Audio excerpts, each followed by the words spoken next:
Okay, welcome back everybody to Baton Talk. I am so excited for our guest today. We have Kizito Kalima, who is like a big brother to me, but also such an inspiration to our community, to young people who has overcome so much and turned that into purpose and now helping others out of his own experience. So I can't wait for you all to hear his story and what inspires him in the overall takeaway message. So without further ado, here is Kizito. Welcome. Thank you so much, Tabitha. Thank you. So my name is Kizito Kalima, as you said, and most people call me Big Z. Yep. I'm just a big kid. I'm very yeah. But I'm excited to be here. I'm excited to be here, and thank you so much for your work and your inspiration. Your inspiration to all of us, and I'm excited. I'm excited to be here, and as you said, I've been through a lot as a young kid. I'm a genocide survivor. That is something, and that's a title I never wanted to have, but it comes with what we went through. As a young kid, as a high school kid, a teenager, I went through a lot. I was left to die in ditch dead bodies. I was, my parents, my family was killed, including my mom, of course.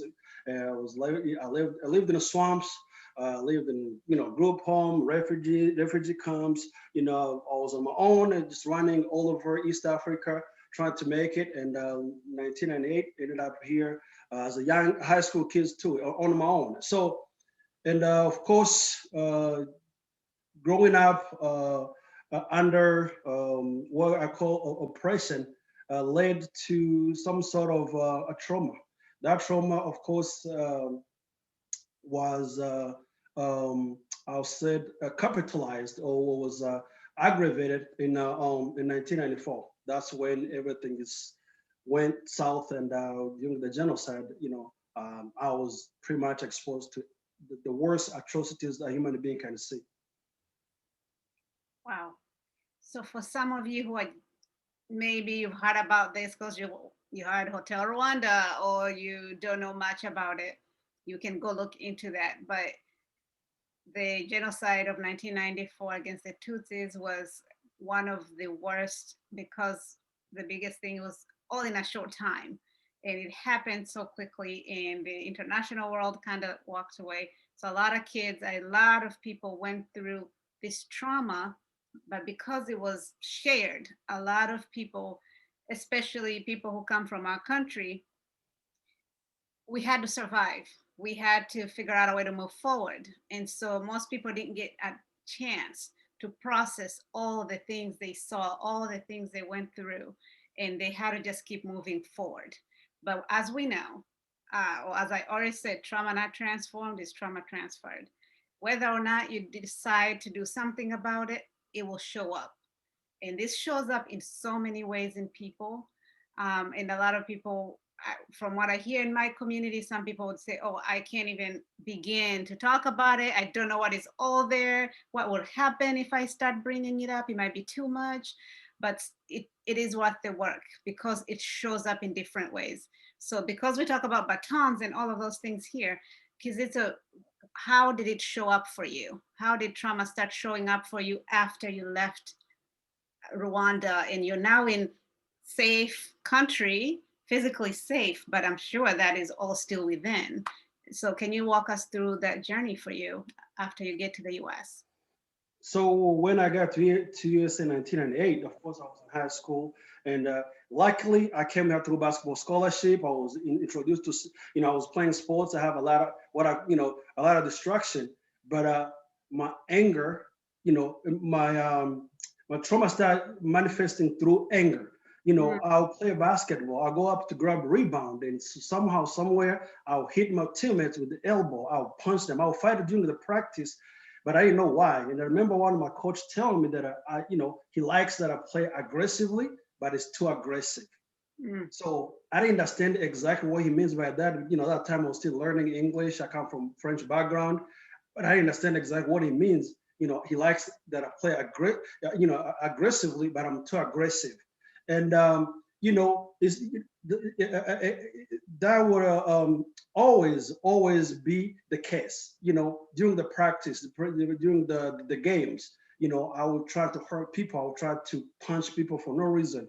And you know, anytime I go home, of course, the nightmares. You know, I would just have this, you know, like a scary nightmares. You know, people chasing me, people trying to kill me. You know, feeling like somebody's about to to hurt,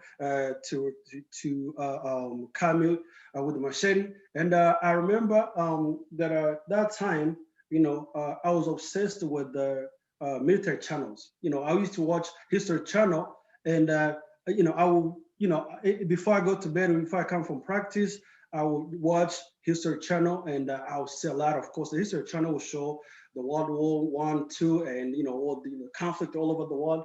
And of course, whenever I'm going to bed, I'll have the that nightmares. I will just dream about conflict and wars. And you know, and I was so quiet. I was so quiet to the point where I was, I guess, nominated as one of the quietest person in high school, which is no, I'm a very talkative person, but it's because I didn't feel like, you know, kids here, you know, American kids, they are too spoiled. They are spoiled brat. They don't understand about life. So I was too mature for my age, and that created conflict between me and the other kids because, you know, things they take for granted for me, it was a kind of a privilege. So, and this went on until the family I used to live with, I guess my coach talked to them that I'm too aggressive, I'm very angry and very upset. And I remember talking to this American family I lived with. It was, you know, the lady there. She told me that she heard me screaming at night. You know, and she could not understand why, and it became like a routine. Every single day, I would scream at night, and she asked me, and with the little English that I knew that time, I was able to explain to her that anytime I go to bed, um, I dreamed about genocide, and I was have this fear. And she asked me about my anger at school, about want to fight with my you know my teammates, and she had advised me, or she asked me if I've ever been through a therapy. So in reality, Africans, we don't go to therapy. We pray on it. We do whatever. I understand what it was, but at this moment, it was just getting too much. It was getting too much that I start, sweating. I would sweat. I would sit down and I have this, I call it anxiety. I would just sit down and just my head, my face and my hands, everything. I would just be dripping, in a classroom, just extremely, just I would say extremely sweaty. And when I'm playing basketball, if they pass the ball go through my hands because my hands are super wet. And I didn't know what it was exactly. And I didn't know what it was. And I felt like, I was happy to be in the USA. I was happy to be playing basketball. The game I love, the game just got me out of Africa. And I was like every young black kid, my goal was to go to college, to go to NBA. So I had a future, a bright future, but I didn't know that I'm having these demons I'm still struggling with. So, and I remember her name is Pam, Miss Pam, kind begging me, and say, this, just try this one. So, and she was able to connect me with a therapist who was helping refugees from former Yugoslavia, place in Chicago. I was going to school in Chicago. And when I went there, this therapist happened to be a second or third generation Jew. His family came from, I guess, Poland or something. They have a Jewish background, and he was able to connect my behaviors or my struggle with his own family, and he was always trying to encourage me to just see in different ways. But of course, limited English, cultural differences, and of course, feeling like American people are very spoiled. They don't understand what life is. Kind of put some sort of like a barrier, that I will listen to him, but at the same time, like whatever, man. So and it got to the point where now, whatever he was telling me, because I would try to kind of see if it works, like he told me to just write down my feelings. And I was like, what this has to do with, writing? I'm going to go back and kill these people. I want to go back and just knock them out. That's my goal. But it was like, you can write people's names and just kind of yell at them, talk at them. I was like, this doesn't work. So anyway, slowly, and unfortunately, I didn't stay there for long. It was like I stayed there for a year and a half, and I was done with the high school, and I moved on in my life, and ended up going to college. And when I went to college, is when I think I focused on working and going to school. And when I tried to play sports, I ruptured my Achilles tendon, and I was not able to play sports. So, and now I've started falling back into depression, anxiety, and all that because I didn't know sports or basketball was the only medicine I was taking. So sports, all the anger, the bitterness, and the venue to pretty much to vent or to whatever to express my feelings was no longer there, and I remember kind of having a panic attack. Now I call panic attack. I remember I left school one day. I was going to school in South Bend, Indiana, the IUSB, and I was driving from my house to my apartment complex. And in the middle of this road, I just blacked out. I started shaking and sweating, and I blacked out completely. I blacked out, and I didn't know what was going on. This was almost, it was a daytime.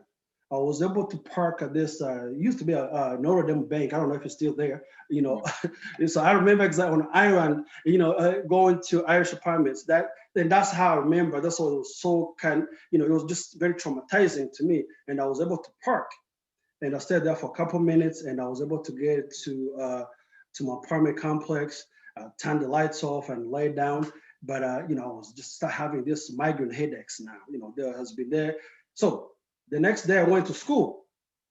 I went to school to talk to a school nurse, and I asked her, I told her what happened. When I went to talk to her, I told her that I had a heart attack. And she was just laughing. She was like, is it you 20? I was like a 22, 23 years old. I was like, you 22 years old and very fit. I was into sports. How can you have a heart attack? And I told her, I told her what happened to me. And she started asking me about, she asked me a question. She said something, she's like, have you ever been in any catastrophic event? When she said the word catastrophic, I didn't understand what she meant by that. And she's trying to explain it to me. She was like, have you ever been like in car accident? The house fire, something big, something very traumatic. And I said, I was in genocide. Just casual like that. It's very simple. Yeah. Because as Rwanda people, genocide is like our last name, so we don't care that much. It has become our Identity. our thing. So and she looked at me. She was like, "Oh my gosh!" She just kind of jumped. She's like, "Are you serious?" I said, she said, "So were you there during the genocide?" I said, "Yes." It's like, wow, because she was used to me coming and asking for a headache medicine. I used to have a migraine headaches. I'll go there to get Tylenol, whatever she can give to me. And but it was just too much, And she was like, "Oh, I see now why you always have these headaches and all that." And she asked me if I ever been to a therapist. I said, "Yeah." He was like, "Have you ever, tried what the therapist told you?" I said, "No, not really." I said, "We are African. We don't believe in that." I just feel like, we don't have to go through that. She was like, "You need to at least, share your story." She said, "Have you ever told your story to anyone?" I said, "No, for what?" Because now I'm getting agitated because somebody is like touching my wounds. And I don't like that. I don't like to bring up what I don't want to talk about. And that's a part of being traumatized. That's being part of, you become defensive because you don't want anybody to take you back when you don't want to. And, but she was so nice. And she kept saying, you need to share your story. You need to let people know what was going on. And this is when I decided to, I said, you know what I'm going to do? I'm going to try, I'm going to give it a shot. And I remember because I was sick and tired of being sick. So now I fell back into anxiety. What I found out was anxiety, depression, anger was off the chart. Nobody could stand them. And as I said, I'm a big person. I'm 6'9", almost, over that time I was 250 pounds. And you can imagine being that big and being angry. I remember one of my friends told me that when I get angry, I look like a monster. I was like, whoa, that's deep, you know. And sometimes when we are traumatized or we are going through our episode, we don't want to listen to people because we're kind of selfish. And that's what kind of woke me up, you know. And there's a lot of many episodes that happened just led to me to me just want to be um, able to share my story because when the nurse told me that I need to start talking, uh, at least to let people know what's going on, that's what I asked. I was like, why do I have to tell my story? Mhm. So she had, she said that she gave me this analogy about the sports injuries. She said, when you twist your ankle and you come here, and I was to put ice on it, and I tell you not to put the weight on it. I want you to just, elevate your leg or just walk, not put too much pressure on it because you want to heal up so quick. I said, yes. It's like your brain is a muscle. So the more you keep pushing, you pound it with all this anger and bitterness, the more it's going to explode. And that's why you see it's manifesting outside. It's coming out because of what you're hiding, what you're trying to, put in there. It's like it's overloaded. Your brain is overloaded trying to unload it. And that was a wake up call because I said, you know what? I'm in this country by myself. I don't have a family here. And that whatever the family left, I don't want them to hear that I'm just, they found me laying in a apartment by myself. That kind of scared me. And I remember just kind of crying. I was like, oh my gosh. Yeah. So I think my brain is overloaded and I'm trying to share my story slowly. And that's when one day, actually, the way I started, we had this African Student Association, Mhm. and it was led by it was run by a Ethiopian lady. And I remember approaching her. I said, "Can you give me a chance to talk?" Because right now I'm forcing to share my story. It's like I'm taking I realize I cannot play sports no more, and I'm not able to sleep, and I know exactly what I'm going through. I'm not happy, and I want to try something new. Somebody told me, a professional, person has told me to do. Now I'm finding a venues to speak. I've been on my own since I was 14, 15 years old, so I know exactly how to get things done. I don't have to ask anybody. I need just to try, right? So, and I asked this young lady from Ethiopia. She let me speak, and I remember I spoke for less than 10 minutes actually. But when I was done speaking, I felt like, like a tumor, like a 50-pound tumor has been elevated, or taken off from my brain. Wow. I remember going back in the back room, and instead of even sitting I sat on the floor, and I just leaned back on the wall, and I just started crying. I just started crying, and there was big others, international student came to like, are you okay? I said, man, this is the first time in my life that I told people, I stood in front of people and told them that I'm a genocide survivor, and there's the consequence of the genocide. So from that time, it became like a mission. I said, this is the pill I'm gonna take. This was 2002 or 2003, I believe, 2003, 2004, if I remember well. So, but that means it's been almost 15, it's been almost, that's 15, 16 years trying to do this. And the more I speak, the more I get comfortable, the more I share. So I start joking about it. If you come to my to my talks, it's sometimes like a comedy show, and the people, it's like a dark humor, but that's my coping mechanism.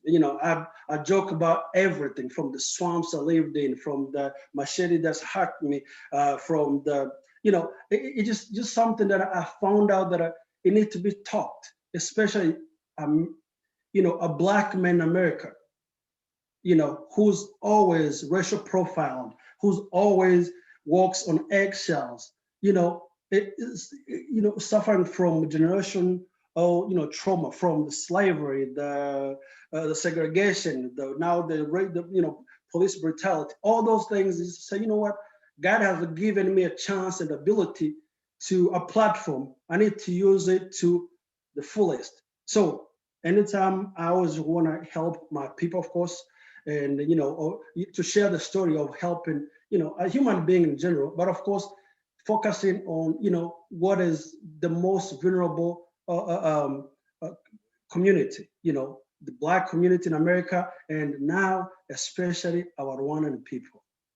Abanyarwanda, as Rwandans, we hold, we try to be men, we try to be macho, And I was telling me that, I said, man, if you're bigger than me, you cannot talk, So I said, if you want to be just tough, just look at yourself physically before you start talking, because this is something that you have to share with the people, because this will help you.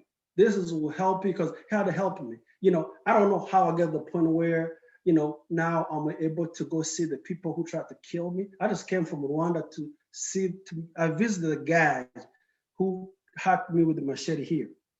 He's in prison serving 30-year sentence for genocide crime. I went to visit him and let him know that I forgive him.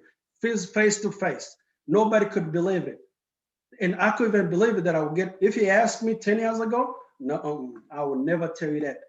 What do you think helped you get to that point?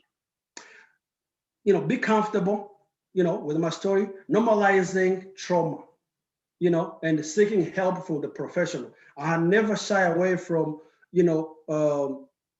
seeking help from the professionals. When I say professionals, it can be somebody who's a spiritual leader, somebody who I know has a way to, to uplift your spirit, and somebody who has a degree, in a psychology, in whatever, social workers, whatever works with the human beings. So I always had my own motivation. I always had this drive to feel better, because I realize it's me and myself and nobody else. And if I fail, I'm gonna fail myself, and I'm failing my parents who left me, did what they could to raise me, but was not able to raise me until I'm grown. And of course, having a family, I'm a family man, I have kids, and I'm like, the best way I could do is to kind of do this for my kids. When they grow up, nobody's perfect. Maybe they're gonna look back and they say, you know what, my dad tried. So, and I had always have this in my mind that I'm gonna do the best I can. That at least, whoever's gonna come after me, or somebody who's younger than me, kind of see that this is normal. This is normal to talk about your trauma. You don't have to go through genocide the way I went, the way it happened to me. Trauma comes in different forms. We can grow up in this dysfunctional family. You can be in different ways.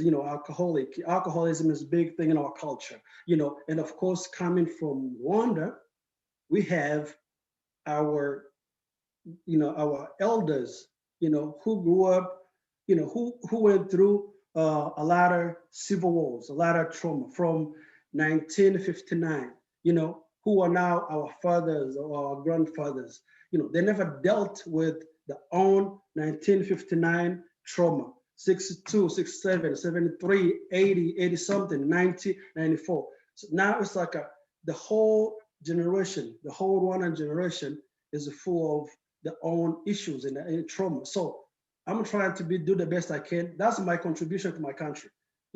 If I can speak and share my story and live a normal life, at least, nobody's perfect, but at least I can live a decent life. I don't have to be worried about anything. I don't have to be paranoid about things. Just doesn't really make sense. So, going back to your question is, the help I got from the professionals. It was some sort of a foundation that led me to what I'm doing right now. Wow. You touched on so many key points that I think everybody listening to this, especially if they've ever experienced trauma, that I want to highlight just in case you didn't catch it all because you touched on so many good points. One, the symptoms and how they manifest. The anger you talked about, a lot of people experience that in different ways. So men are socialized to feel anger. That's the most acceptable emotion, right? So most of them don't even have any other access to any other emotion around. We don't share things. We don't have those safe spaces the way a lot of women were taught that it's okay to share how you feel, it's okay to be sad, but men are not taught that. So that's one thing that shows up. And luckily for you, you had sports to let out that anger in a socially acceptable way. A lot of young men that the people call criminals or whatever, sometimes it's that pain that they don't know how to talk about, how to process or deal with, that they get in fights. And lucky for you, as a Black man in America, 6'9" and big dude, you could have easily ended up in the justice system, not because you're a criminal, not because you're a bad guy, but because of pain and trauma. So PTSD, what you were talking about, was textbook DSM-5, how we diagnose post-traumatic stress disorder. There's that nightmares and flashbacks and hypervigilance and avoidance. All of those are everything you were saying. Literally, if somebody just opened the DSM under PTSD, they'll be like, yep, that's because it's like everything, right? But if you hadn't gone to a professional, this is why we keep coming back to therapy being important. Most people, we think of therapy from movies where somebody goes and lays on the couch and say, tell me about your parents, or tell me your story. And the therapist will say, oh, I think you're like this because your father did this. That's not actually what happens, right? Sharing your story is part of it. It's important. But the other aspect is you're given skills to take care of, to identify. So like what you're saying about having anxiety attacks or panic attacks, therapists would give you how to get through that, eventually even how to prevent those from happening, right? We mindfulness skills, they give you all kinds of coping skills. So for those who have this idea of therapy is this American or white people thing, right? Like, why don't we deserve to get healing? It is healing the same way you go to a doctor. When how your the nurse told you, using the analogy of a wound or a broken leg, same thing. When your brain has been harmed, it has to be treated. So it gets tricky because we can't see it, right? When you have a wound, everybody can see it. You can see the band-aid and you can treat it. But this is internal. So most people don't understand it's gonna come out how you interact with people. So for you, you mentioned how it was creating this social isolation. You can't relate to your peers because they seem their life is too easy. They don't even like, how can you be this happy, right? Well, what is wrong with you? So how can you have a relationship with people your age when internally you're still trying to process how you escaped death, how you lost and watched everybody you love die? How do you bring these two worlds together? And that happens a lot with veterans too. When they come back from war, they start drinking. So I didn't hear that in your story, but a lot of people turn to drugs and alcohol to numb that. Okay, let me touch on that before you leave. So Yeah. it's a blessing that Yeah. I never ever took drugs or alcohol. The reason behind it is when I was running away, I was in Kenya. Um, I had this, I had a PTSD. That time I didn't know what it was. So I was in Kenya, and I used to see what they call the chokoras, the maiwobo or street kids sniffing glue. And one time, because I was going through a lot in my life, I always want to kind of try those things to numb my pain. But I'm a very sensitive to smell. They told me that I probably is because of what happened to me with my injury. When I was hacked with a machete, left a big dent. I was bleeding and all that. So somehow, somebody probably touched the nerve with the smell. Whatever, I don't know. I'm not a medical doctor, but so after the genocide, everything smelled like a dead bodies. Everything. Even up to now, I'm still struggling. I have to talk to myself. even the perfume, the cologne. My kids know they cannot wear cologne around me. I mean, perfume around me. I cannot use a lotion that smells good. I always have this like a blanc, whatever you call it, lotion, the soap. So that time when I was in Kenya in 1996, I believe, I want to try the glue. That was the drug that the kids use. But I got close to this kid who was living in whenever, who was living in the neighborhood where I was. The smell of it made me throw up. Mm. And this got me so angry and upset to the point where I want to talk to some. I was so desperate and I was so traumatized that I went to the phone booth. Back in the days, young kids, people don't know it. So used to line up, this is the phone booth. And I was trying to dial a number, used to be my family number. Okay, I was trying to call my mom. I was trying to call this number, and I kept dialing the number, but of course, this is like, and I remember people lining up, right? There were people were lining up, waiting for me to get out. But anytime I called the number, this is the number I've memorized, supposed to belong to our family, and the number, of course, was disconnected. So until somebody came, after like 30 minutes, came and knocked on this phone booth. He said, "Get out!" Sponsor, talk away, talk angel. So I got out, and that's when I was heading back to where I was living. I said, "You know what? I'm crazy. I'm crazy." When I was out of my emotion, I sat down. I said, "Man, I need to be careful. I need to be careful. I need to focus on something that's can help me." So now I can't sniff glue because it smells so bad. I cannot talk to my mom because definitely now she's gone and the phone is disconnected. So what can I do? That's why I got into sports. So basketball became my own drug. And I remember chasing Kenyans. Kenyans run marathon. People think Kenyans just get up. Kenyans in the morning, the whole highway, everybody's running. And I would join them running in the morning, trying to kill my anxiety and my PTSD, which I didn't know that time. And I remember people thinking I'm practicing for Olympics, but I always tell people that I was practicing for life. I didn't know that I was practicing for life. That was something I kind of, that time I would just run. I would just follow this like a marathon runners for miles and miles until I get to the point where I cannot feel my legs. And I'll come back. I'll just sit on a bench in a park or somewhere, and I just sleep. So until I was able to get back into sports and got and it came here. So and that is that is a very I would say some traumatic event happened to me trying to heal myself uh, by force. But God said, no, no, no, I don't want you to get involved in this one. So from that time, I've never drunk in my life. I never smoked anything in my life, and I focused on sports. Sports became my own addiction, and when I lost touch, when I lost ability to play sports, and the therapy became something just helped me, and the therapist and somebody who encouraged me to to share my story. So talking about PTSD, anytime I share my story in the public, I always tell people that if they can name the DCM book after me. I said,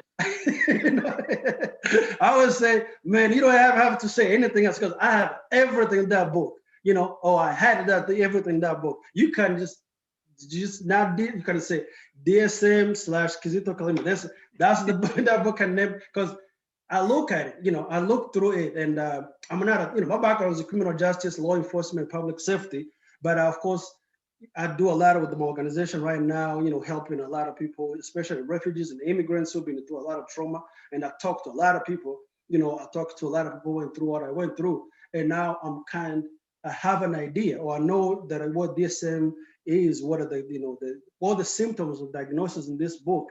But, of course, I'm not a qualified therapist, but my story, and I mean, my experience is good enough to let somebody know that you probably have anxiety, you probably have this and that. So anyway, not smoking, not drinking is something that something had to happen. The smell, me not being able to, having this being sensitive to smell and having this trauma that when I could not get the drug, I want to call my mom, and my mom was dead. That was just seal the deal. I said, I will never be this crazy. I want to feel normal. I'm going to find something positive to lift me up. Wow. And I know that it felt like going crazy because you knew obviously mom wasn't there. But I think we all go back to what we know as our support systems, as our coping skills. Comfort. And that is a good point about therapy. So that was a blessing for you that you couldn't sniff that glue. That could have changed your whole trajectory. You wouldn't be here helping hundreds of other refugees, right? You probably, because you start somewhere and you keep going. So what you tried to numb it, you couldn't. And your other coping skill was the support system you knew is mom. We all go to mom when things go bad. And then once that wasn't there, you had to now, okay, I need to figure something out. And what happens to a lot of people, what helps with therapy, they give you more skills. They put more tools in your box, right? We all need more than one tool. Even if you still have mom, there are things that mom can't understand. There are things you can't tell them. In our communities, especially as Rwandans, but even Africans in general, we don't even have language for some of these things. Right? Wait, how do you say anxiety in Kinyarwanda? How do you? I don't know. No, I don't know. I don't either. If you experience anxiety, depression, yeah. Your room says that's it. Yeah. Crazy. So it goes from pain to crazy. There's no middle ground. When I went back to work in Rwanda, I had to learn some of the terminology in Kinyarwanda in order to help people. And they told me depression, you would say agahinda gadafite inkomoko. Like, oh. So, but I'm like, well, but sometimes depression, and what that means translating for those who don't understand Kinyarwanda is saying that agahinda is like grief. Or it's like grief without cause grief or without without a cause. And so for people who went through a genocide, how can you tell them they don't have a source for their pain? Like, are you kidding? You lost everyone. You watch people die. You yourself went through physical harm and danger. Anyway, all this to say, I think what we're hoping you take away from this conversation, not only the resilience of a human brain, of people, and courage it took for you to choose, because those were all choices, right? What happened to you was not a choice. You experienced something outside of your control with so much pain, but you got to a point where you have to choose your own healing. Even when you didn't know that's what you were doing per se, like you at that age, most teenagers don't have that capacity, right? But you just knew, and I love what you just said, you practiced for life. You literally were running for your life, because that would have been the end of that. And what exercise and sports did for you, because I don't want to go into too much science to lose people's interest, but the chemicals that when you exercise, that adrenaline and all the neurotransmitters that are coming in your body when you exercise, they are the same ones that help ease anxiety. They're the same ones that fight against depression. I didn't know that. See, even me, I've been doing this for the last 20 some years. I didn't know that. I just feel like exercise makes me feel better. And I'm like, yep, let me just try the best I can. It releases the same neurotransmitters that help fight against anxiety and depression. So part of the treatment we give people who are depressed, some of it is behavioral activation. If you do that, because depression, obviously you're down, right? So they're serotonin and dopamine. These are all the different neurotransmitters that regulate your mood and regulate so when you exercise or when you take the medications, the antidepressants, they're putting some of this balancing out your neurotransmitters so you can be activated again. Anyway, so not to get into too much science, but you are literally doing something to your body to fight against all those other chemicals. So when that went away, your symptoms were never really gone. You are coping, right? Coping, and then once that went away, everything came back up. That's when you right? When you went to see the nurse, that's when everything showed back up. So when people don't do the work, maybe you're doing something like alcohol and anything to numb or to cope. Um, and what happened around COVID, most people, we have been maybe staying with groups. So we don't have to think about things. We're always partying and always being social, whatever we've been doing to ignore the pain. And once COVID separated us and people became isolated, a lot of things started showing up. And a lot of people don't have coping skills. They have nothing more than numbing skills. And that's when we start seeing suicides. That's when we start seeing a lot of depression because there is no hope. They have nowhere to turn. So what I'm hoping you all take away from this and from Kizito's journey and work is that you have to make the choice to run for your life by seeking professional help, by fighting the messaging, the stigma, the myths, those batons of Black people, Rwandans don't talk about things. You don't go to therapy, that's for Americans. You can't be depressed. We all have the same, our bodies all work the same way. If you've gone through a traumatic experience, it affects your brain. And I do this all the time, like kind of making the brain with your hand. And maybe this will be something helpful for some of the people you work with to understand this. Um, this right here, the thumb is like the amygdala, which is your alarm system in your brain. And this is your prefrontal cortex. So this would be the brain if I'm facing this way. The prefrontal cortex is where you make all the judgment and good decisions and all of that. They come from here. And so when you've gone through a traumatic experience and something reminds me of it, you mentioned something earlier, if people question you and you get defensive or you're reminded, right? It's like somebody poking you in the wound. This alarm system, it's also connected to your memory. It feels like you're back there, or you're being alarmed that something is wrong. So do something, like the alarm in the house. And when it goes off, this goes off too. So you're no longer, when it's like it's ringing and then it disconnects you from here. Like you're no longer in your right mind. That's when you fight. That's when we say things we don't mean. That's when we do whatever. So when you have those skills, like even just as simple as breathing, even as simple as grounding yourself, it brings this back down so you can make good decisions. And so for somebody who went through so much trauma, there are so many triggers, right? So for you, it could be a smell, what you just said, it could be a smell, and that smell goes off and this goes off. And then all of a sudden I'm having a good conversation with Kizito and now he's either yelling at me or he's throwing something across the table and you're like, what just happened? And you don't even know either because it's unconscious. So these are things that people can get from going to therapy. It is not something in your control when you've been traumatized, but you can learn what is happening so you can take your power back. That most of these things are going on in the unconscious. So a trigger happens, you don't even know it's happening. Could be a smell, could be a sound. What is normal to somebody else, and then you are off. It affects how you relate to your family members. It affects you in school if you're young, if you're still in school.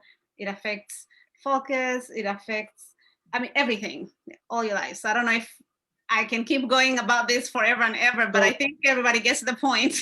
But so going back, actually, something that kind of helped me is to know my triggers. Yes. So I grew up in Rwanda that are, I'm familiar with the guns, so, and I know what the trigger means. So I know the trigger something, it's a little thing, in a gun, AK-47, catching cover in Rwanda that I just, you pull to shoot. Yes. So, and I remember the therapist mentioning the triggers. So what I heard was a gun, I was like, oh, so, and to me, I was, I have my own faith. I'm not too religious, but I believe in the God, 100%.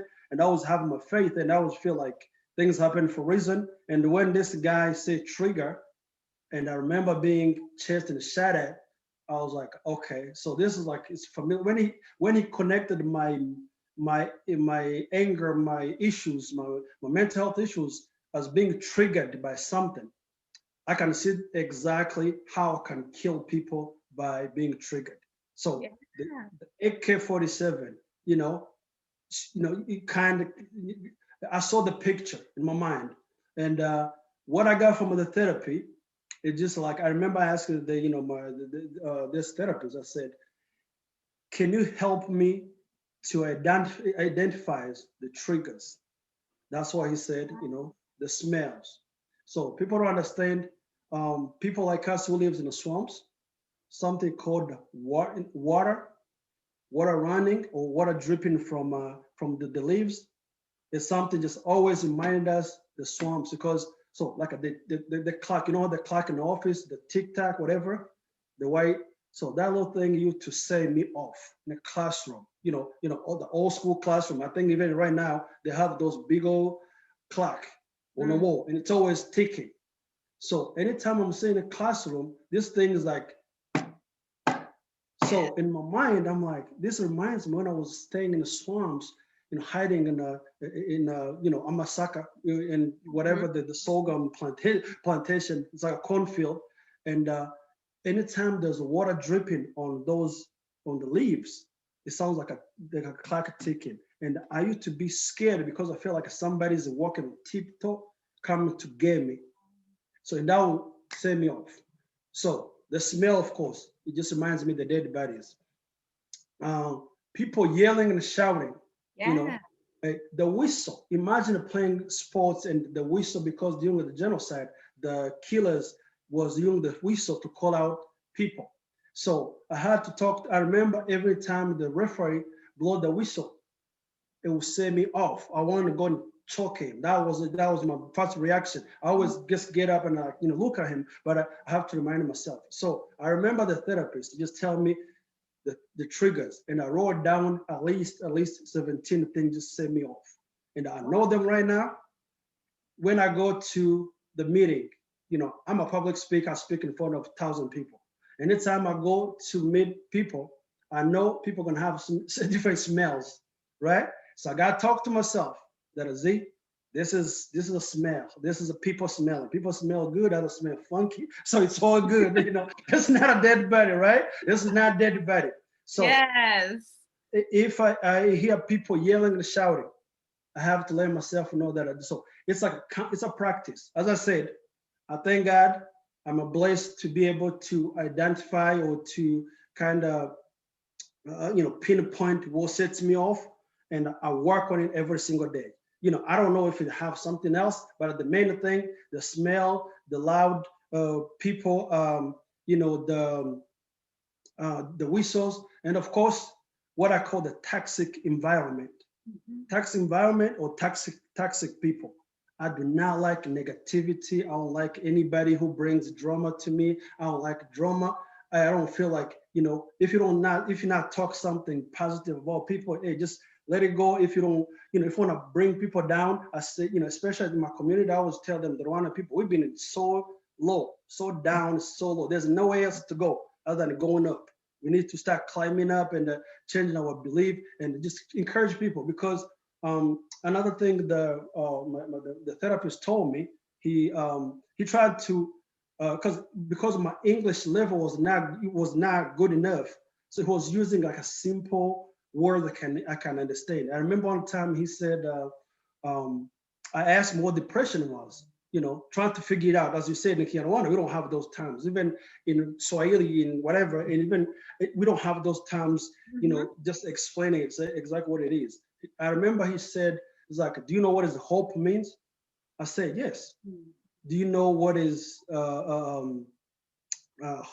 hopeful or hopeless means? I said, yes. It's like when you're depressed, most likely you're hopeless. You are worthless. Nothing means nothing worth anything to you. So, and he said, do you want to change in order to to overcome this hopelessness, you need to create hope. I was like, oh, so I got it. As I said, I grew up around coaches and mentors. I listened through the mentorship. That's what that's what works for me. And he realized that I listened to coaches. The coach can make you feel like you can jump, and touch it, dunk with your feet. That's how crazy it is. So, and he started talking to me like my coach, because he realized I'm a sports person. I believe I understand, the coach language, and he used those terms when he said, when you have depression, you are hopeless, and you need to create, hope or hopeful, become hopeful.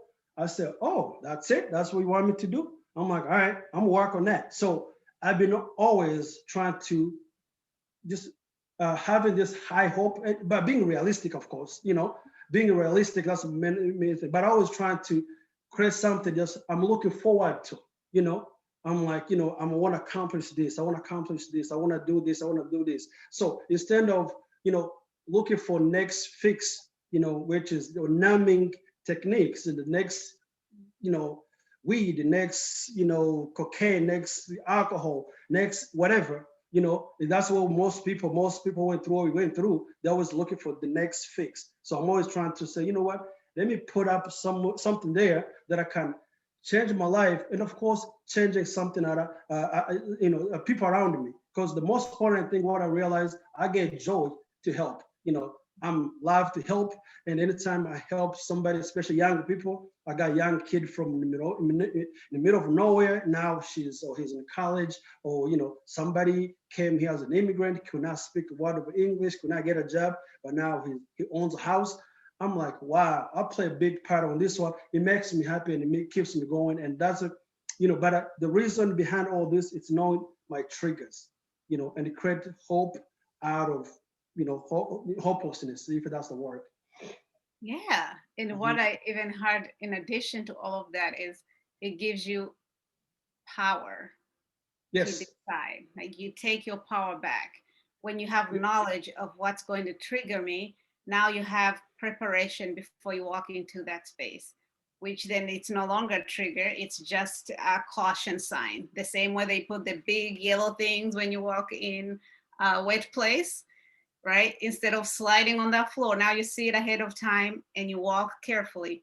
So having that knowledge and that power, knowing your triggers um, gives you control over before Yes. you walk into that situation, which then what I was talking about with the brain, it won't take the alarm off because now you know what's coming and you're controlled. And then yeah, so in addition to even creating hope, it's in your hands, in your control, in your power to decide what's going to be hopeful for me and how can I turn my situation, because that's one thing that is a big part of it, almost all traumas, right? It could be that genocide, could be sexual assault, could be whatever it is. The big part of trauma is somebody has taken away your power and control, and you're helpless and you're hopeless. And part of the work is getting that back.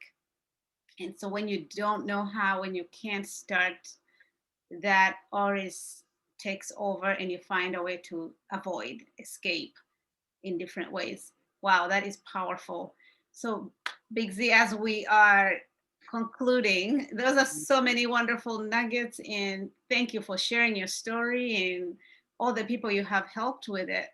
If you were to leave something, words of wisdom, encouragement, lessons learned in a sentence or two, what would you want the people who have heard this episode or others who might never get the chance to meet you, what would you want someone to take away from this? Just normalize therapy, normalize trauma, as we talked about diabetes, cancer, even pregnancy, people, whatever, there's, of course, pregnancy, you're hoping to have something good coming out of it, but, something, whatever, the thing is, what I always tell people is that, you did not cause trauma to yourself. This, especially the young people. If you were young and this thing happened to you, you didn't have nothing to do with it. Stop being guilty or something just happened to you and find a solution. Now you're grown, just let me just go find a solution. So make a therapy, make counseling just normal. Trauma is like, as I said, it's like a diabetes, like a cancer, it's like a, another disease. Just the stigma behind it, especially in our community. I would say the community, when I said Black community, African community, and that comes to our own Rwandan people. Rwandan people, Rwandans, all of us, everybody from all walks of life has gone through trauma. Every generation that up to now has had his or her own share of trauma. So share your story, tell your story. You are helping yourself, but the most important thing, you are helping the generation, behind you. Wow. There it is. I can't add any more on it. Normalize therapy, normalize talking about trauma, because it happens to all of us. And no matter where you are, you can have your power back to heal and change the future of the next generation. Because trauma not transformed is trauma transferred. So Yep. thank you, Kizito, for interrupting the cycle of trauma, Thank you educating so much. more, and helping many kids to have a better future.